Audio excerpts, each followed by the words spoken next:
Hello, this is a video series for Chemical Engineering Thermodynamics lecture.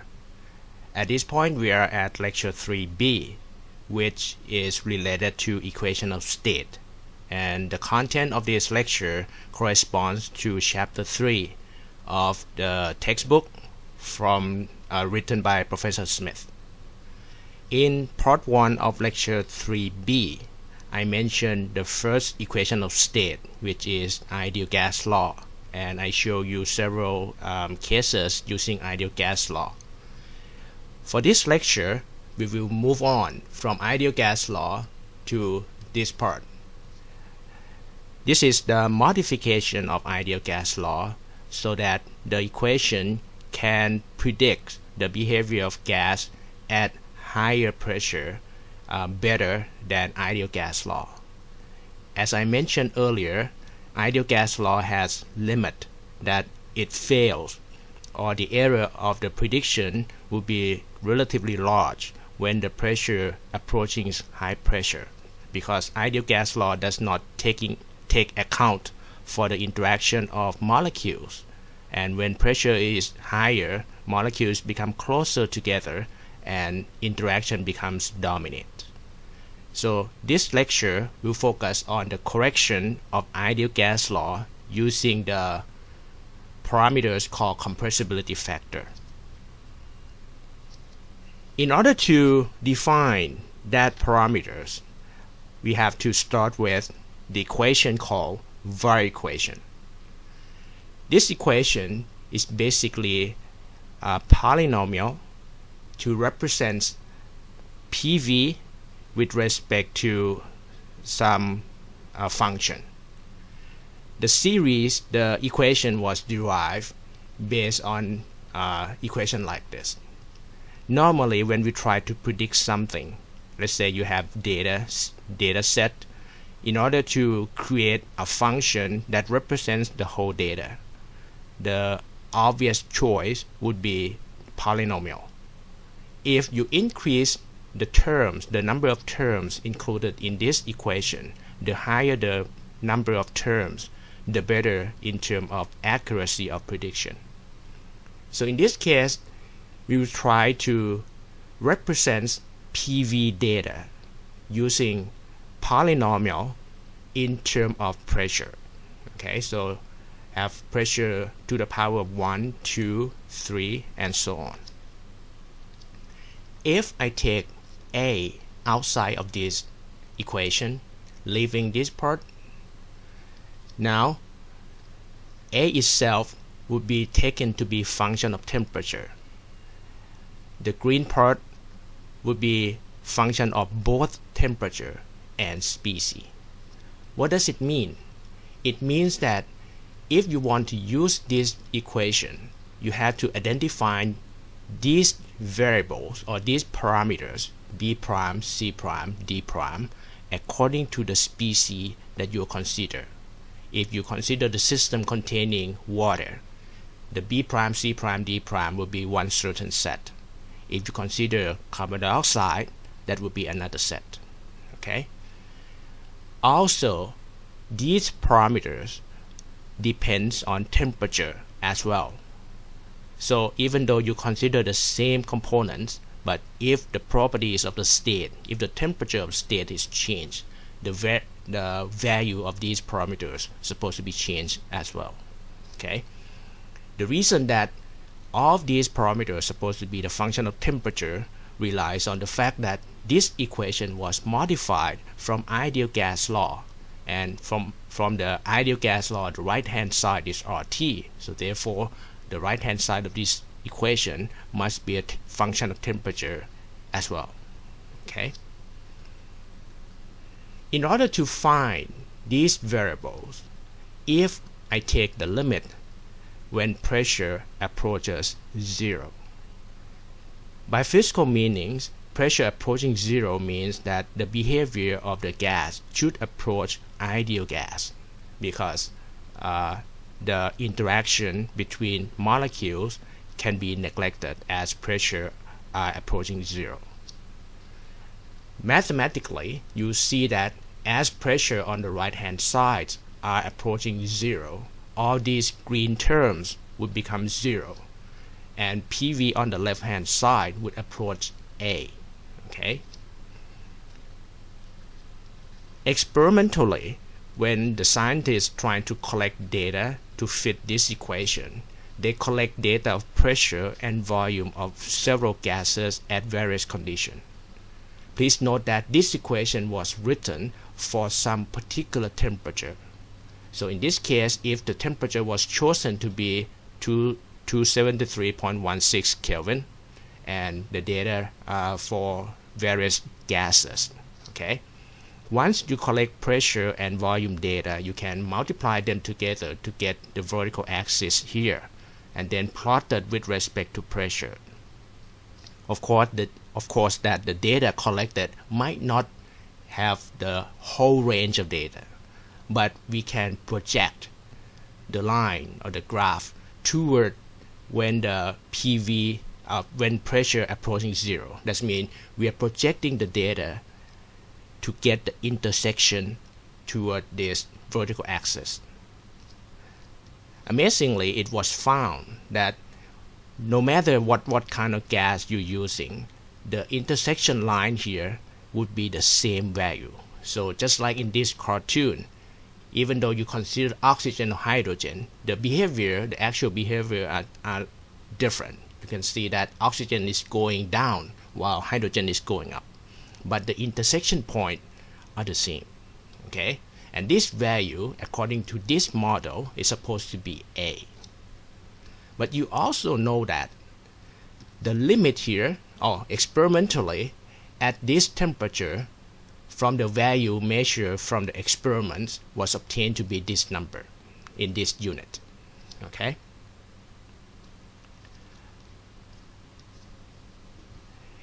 If you play with the number a little bit, from this measured number of A, if you divide this number by the temperature of the system itself, you get this number. And if you are familiar with thermodynamics calculation, you see that this is obviously gas constant. Okay, so what does it mean? If you rearrange this equation, you see that A would equal to RT, and when you plug it back into this form of the equation, as pressure approaching 0, A is equal to RT. It means that the Virial equations would cover the range of ideal gas as well. Okay, so this is the first step to verify that ideal gas law is good enough. It can cover the properties of gas at low pressure. But in addition to that properties of this Virial equation, these three terms, the higher order terms, would try to predict the properties at higher pressure. Okay, so we can replace A here to be RT, and you have to keep in mind that B prime, C prime, D prime are also function of temperature and function of chemical species. If we take RT from the right hand side to the left hand side, this group would be defined as compressibility factor, or Z. Okay, so in order to use this equation, Z can be calculated from using this part of the equation, using this polynomial as a function of pressure.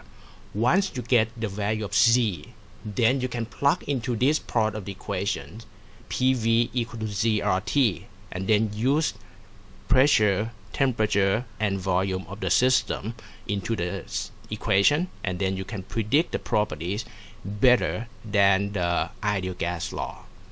If you look at the form of this part of the equation, it seems like we will get PV equal to ZRT, and Z itself can be thought of as the modifier for the ideal gas law. Please note that Z itself should be a function of pressure, temperature. Okay, if you look from the right hand side, Z is obviously a function of pressure, and Z is a function of temperature because B prime, C prime, and D prime are function of temperature. So Z is not the constant. It depends on condition of the system. By physical meanings, Z can be thought of as a deviation from ideal gas behavior. It indicates behavior that deviating from ideal gas law. From this equation, if it is ideal gas, then Z would become 1. PV would equal to RT, right? So Z would be 1 for ideal gas. This term would be considered deviation from ideal gas. The value of Z can be greater than 1 or can be less than 1, but the value of C cannot be negative number. It is always a positive number. This graph shows the value of Z for various compounds as a function of pressure. Okay? The value of 1 takes place at pressure equal to 0. So it doesn't matter which gas you are considering. As pressure approaching 0, Z would approach 1 because the behavior of the gas approach ideal gas. Okay? We may think of Z as the function of this form. We have PV over RT. This volume in this equation is the system volume. It's a real system volume. So I'm going to put real here as a subscript to say that this is the actual volume of our system. Okay? But when we consider RT over P as a denominator here, you can also imagine RT over P to be volume of ideal gas, or the volume if the system was taken to be ideal gas under ideal gas assumption.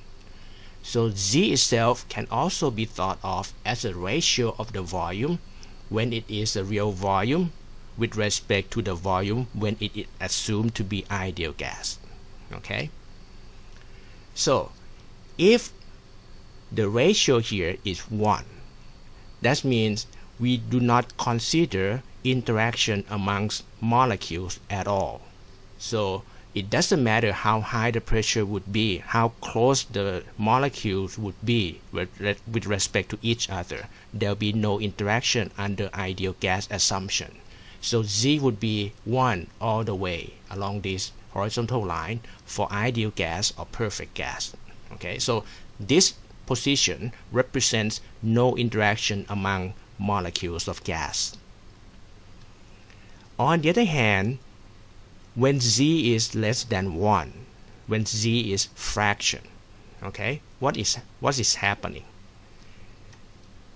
According to this equation, when Z is smaller than 1, that means that actual volume of the system is smaller than when it assumed to be ideal gas. So when it is assumed to be ideal gas, there's no interaction at all. The volume is V ideal. If we allow or if we consider interaction amongst molecules, then the actual volume shrinks. So that tells you that the interaction at this zone is supposed to be attraction. Molecules attract each other so that they came close together, making the volume of the whole system smaller than when we assume no interaction at all.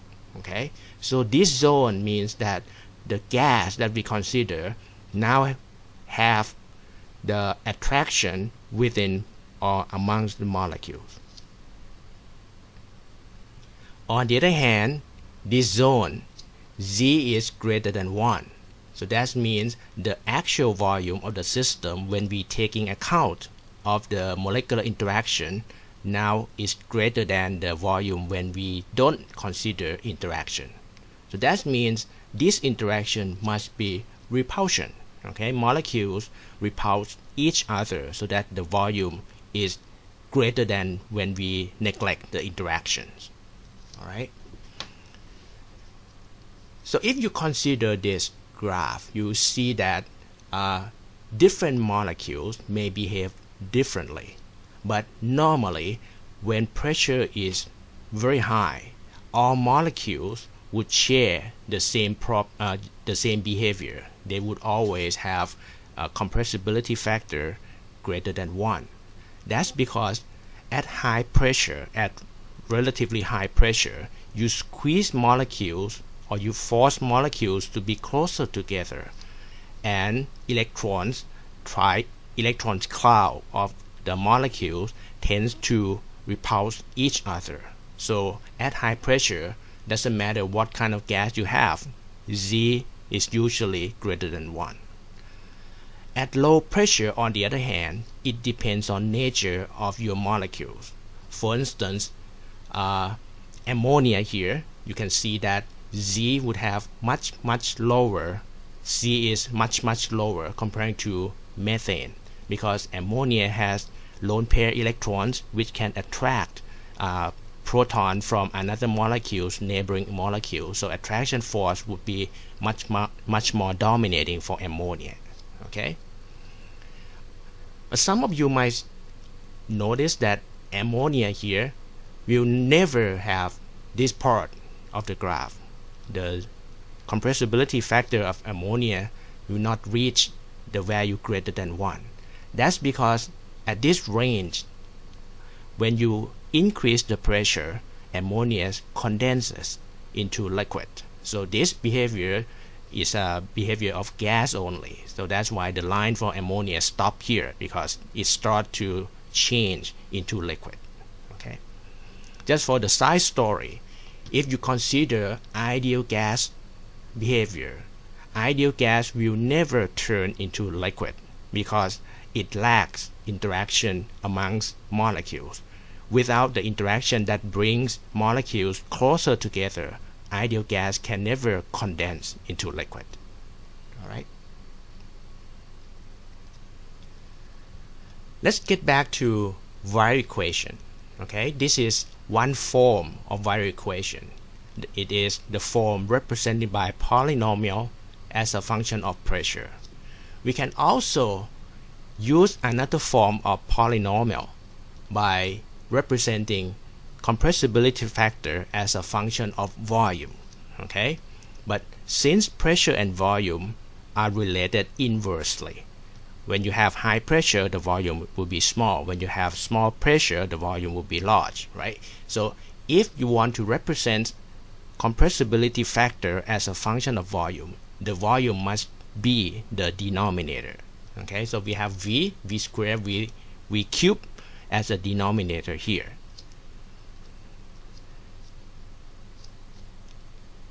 When you consider the pressure form of Virial equation, this is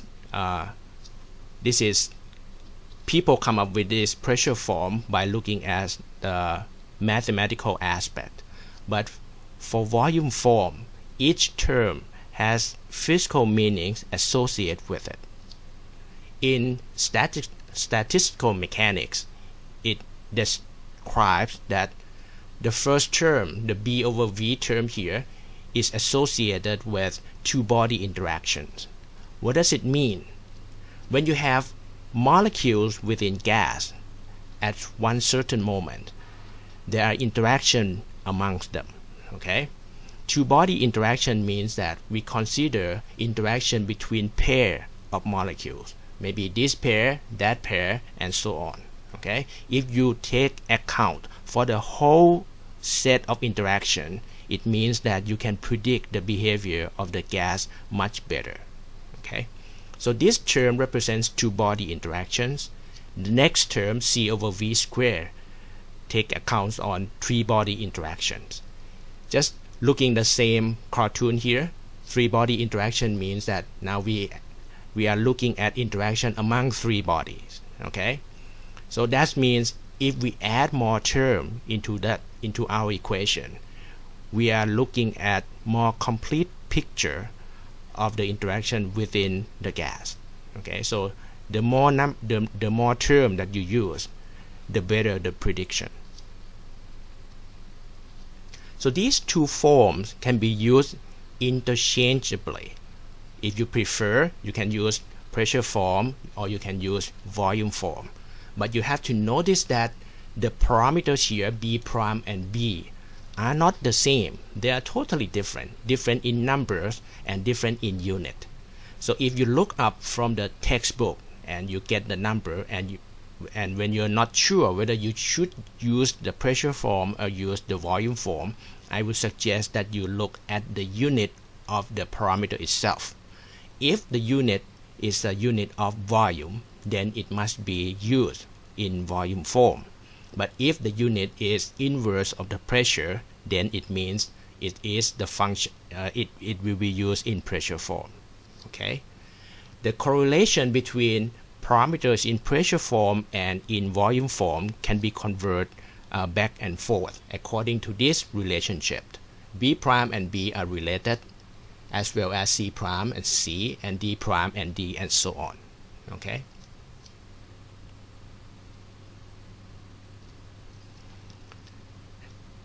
Now comes the question. Since we have two forms of equation and unlimited number of terms within the equation, we know that the greater the number of terms, the better the prediction. But of course, the greater the number of terms, the more complicated the equation would be, and it is more difficult to solve. So, which form and how many terms do we need? As a basic rule of thumb, that's a generic rule. Normally, people have said that 3 terms are not better than 2 terms when pressure is relatively low, lower than 15 bar. So it means that if your system has relatively low pressure, it doesn't matter whether you need three terms or 2 terms. They are about the same. So it is easier to choose 2 terms. Okay. But when pressure is in the moderate region, 15 to 50 bar, then 3 terms equation is better than 2 terms equation. Okay, the 2 terms equation start to fail. When you use only 2 terms, let's say you use for the low pressure and you pick 2 terms, the pressure form is a little bit better than the volume form. Okay, it is also noticed that the way you solve the equation, the pressure term would be easier to solve.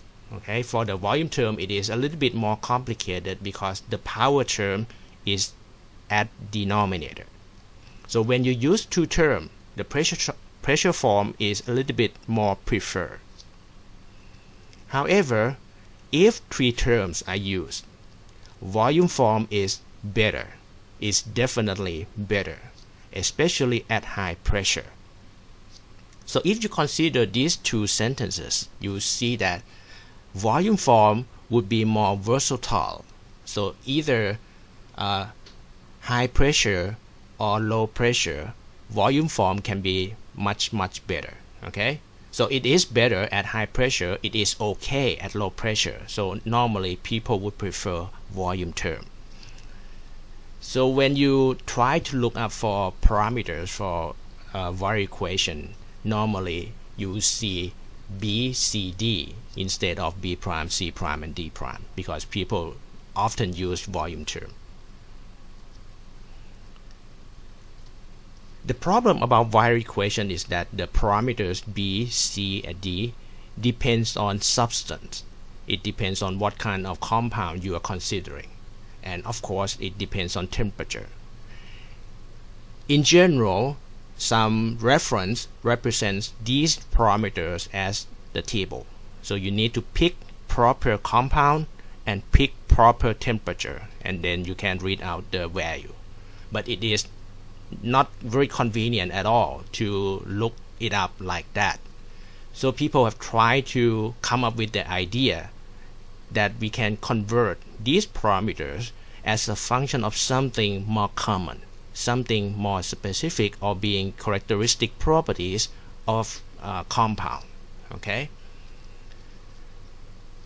so that's the idea called generalization. So people try to generalize the equation so that it is not specific to some certain parameters. So we can use parameters that is more generalized. This generalization relies on the idea to express compressibility factor as a function of general properties. It relies on the theory called theorem of corresponding state. The theory itself is listed here. Okay, so it said that all fluid, when compared at the same reduced temperature and reduced pressure, all deviate from ideal gas behavior to about the same degree. What does it mean? It means that if you can define two things, reduced temperature and reduced pressure, okay, different gas at the same reduced temperature and reduced pressure would behave the same way. So that means they will share the same value of compressibility factor Z. By definition, reduced temperature is a ratio of temperature over critical temperature. We learned about critical temperature in lecture 3A. Okay? And PC here is a critical pressure. In lecture 3A, I show you this graph. This is PT graph. And the critical point is located here at the red dot. Okay? It is a transition. If you go from vapor over this critical temperature, it turns into gas. If you go over here, it turns into supercritical fluid. Okay? The value of critical temperature and critical pressure of various compounds are generally available in thermodynamics reference. So these two parameters are characteristic properties of compounds and can be found. They are considered to be constant if the compound is chosen. Let's say you fix the compound. If you consider water, you can get TC and PC and fix that numbers. Okay. On the other hand, the denominator, temperature here and pressure there, are properties of your system. Alright, so if you consider water, the denominator would be the fixed number, but the denominator depends on temperature and pressure of the system. So the denominator are system parameters, but the denominator are compound characteristic properties. Alright, let me give you some clarification. Let's say we have water and carbon dioxide at temperature of 700 Kelvin and 50 bar. These would be system parameters. Okay, this is temperature and pressure of your system.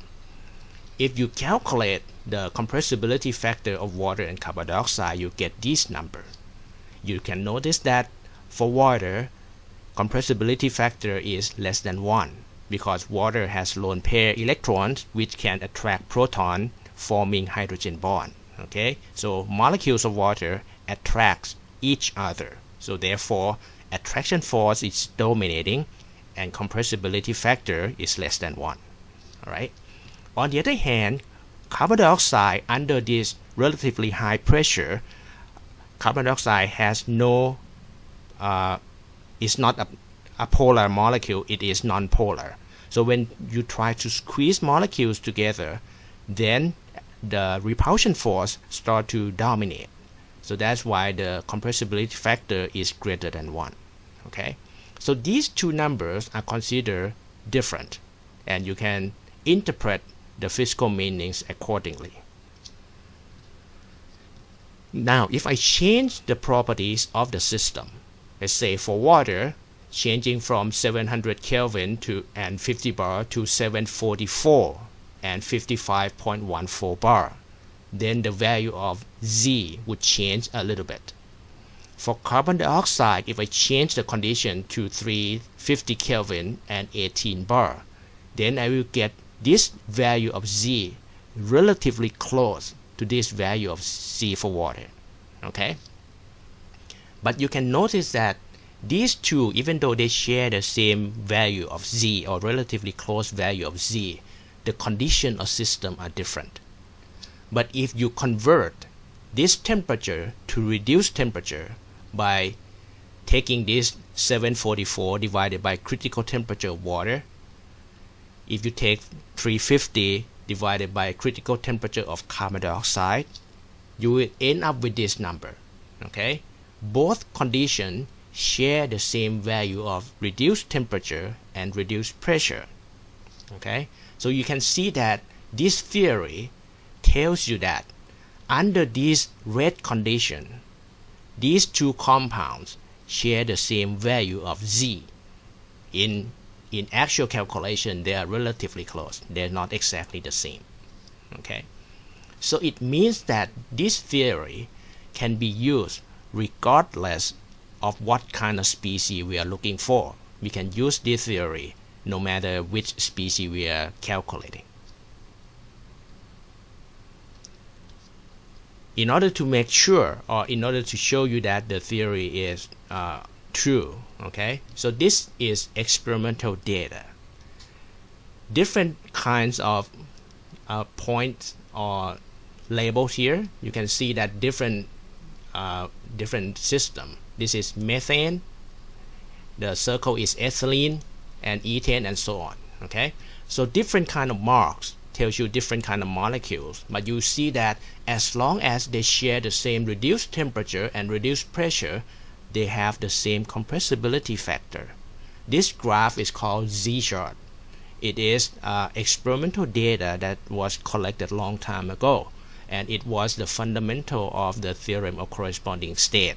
In fact, people have collected this data first and come up with the theorem of corresponding state later. Okay, this is also another a way to find the value of C easily. If you know the system pressure, system temperature, you can calculate reduced pressure and reduced temperature and use this graph. From this line, for the reduced temperature, you can mark reduced pressure, and going to the left hand side, you can read out the compressibility factor right away.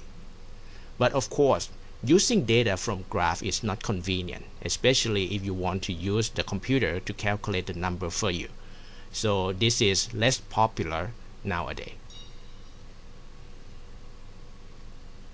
It was found that the generalized equation of state based on two-parameter theorem of corresponding state, or the way we show you in Z-chart earlier, is far better than ideal gas in terms of predicting the behavior of gas.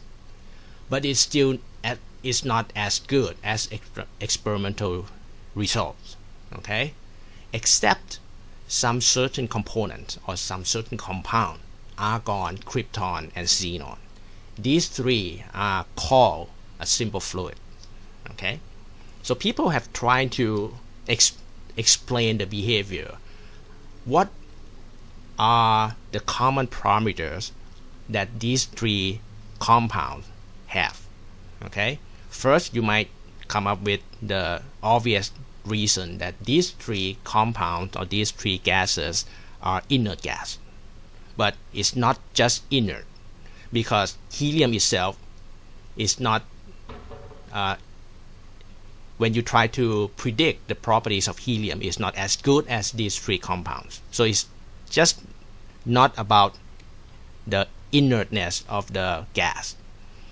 Another thing that people have noticed is that these three compounds are relatively large in atomic size. Okay, all of them are monoatomic gas. By itself is just single atom, but these single atoms is relatively large.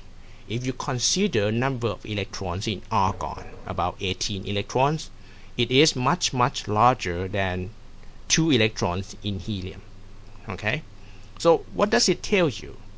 In terms of interaction, if you imagine one single atom of argon among many millions of atoms of argon surrounding it, interaction can be taking place in all directions.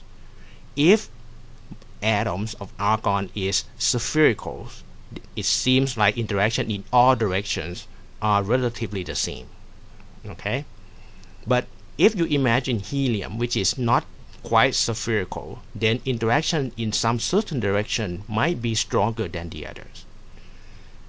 So from that idea, people think, oh, the shape of an atom or the shape of molecules matters.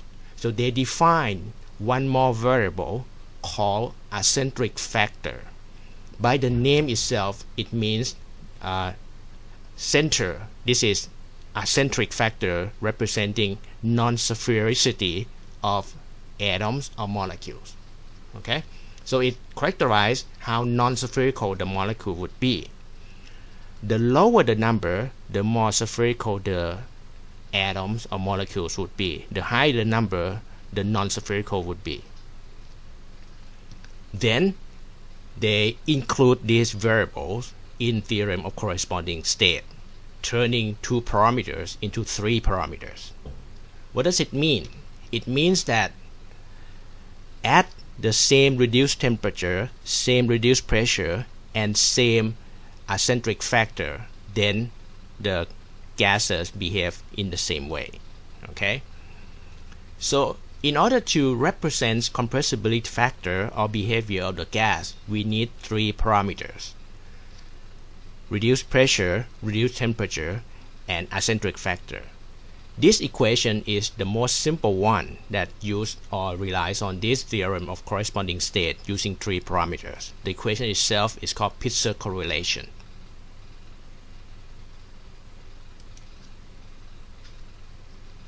Z0 here is compressibility factor of simple fluid. Okay, so if you say that simple fluid has eccentric factor of 0, then this term can be neglected, and it is basically the compressibility factor of the simple fluid itself. It is function of reduced temperature and reduced pressure according to 2 parameters theorem of corresponding state. For Z1, it is correction parameters. It is added so that we can incorporate this eccentric factor. By itself, Z1 is also function of reduced temperature and reduced pressure. Please note that 0 and 1 here are not power. It's just notation. Okay? Omega here is eccentric factor. This is characteristic properties of compound or species. You can look up in the table, the same table that gives you critical properties of the species. In order to find Z0 and C1, you can have choices. The easiest one is to look up from table. The table is called Lee-Kessler table.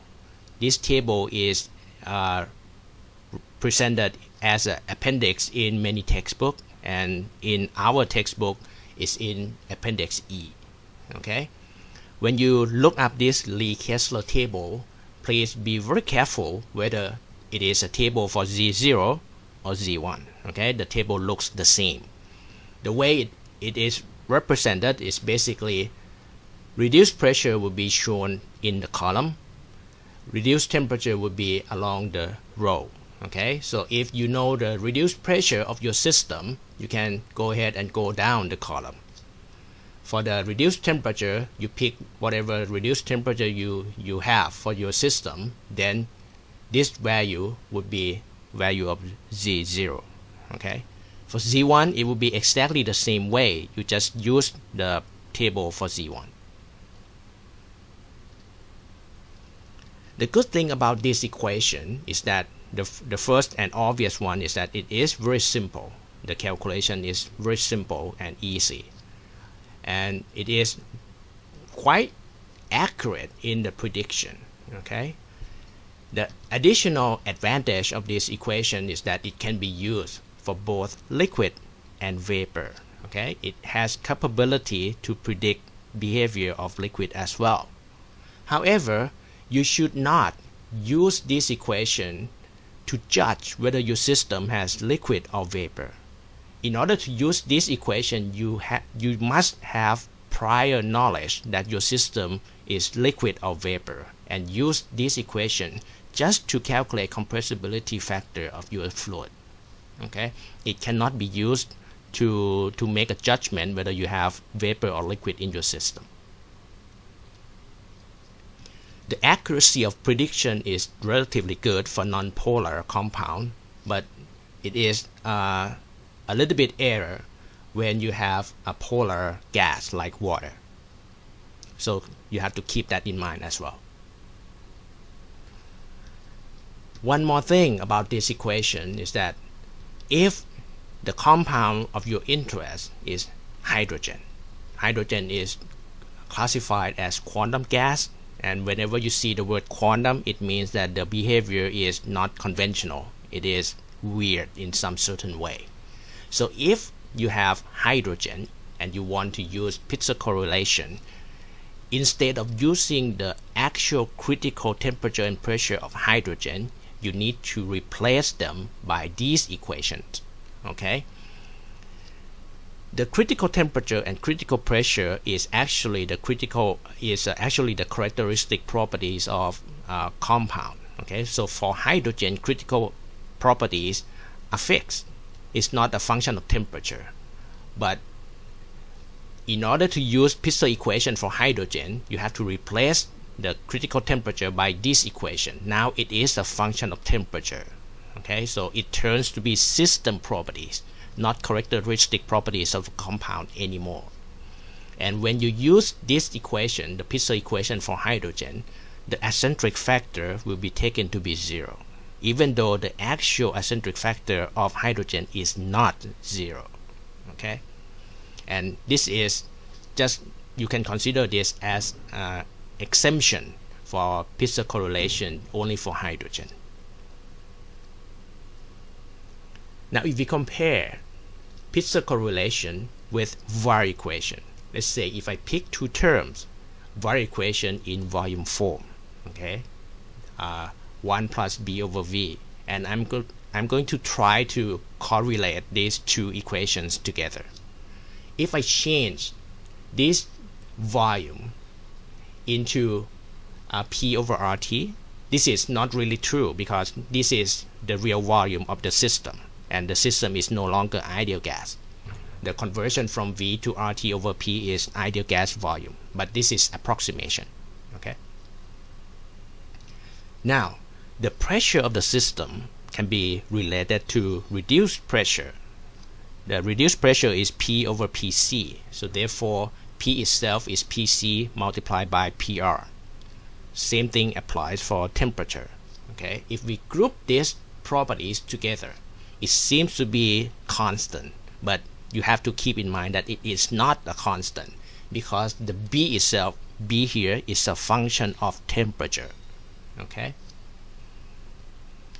Now if I define this to be new variables called B hat, okay, this form of equation would now turn to be similar to that in terms of the generic aspect of the equation. Earlier it depends on B, this B depends on species.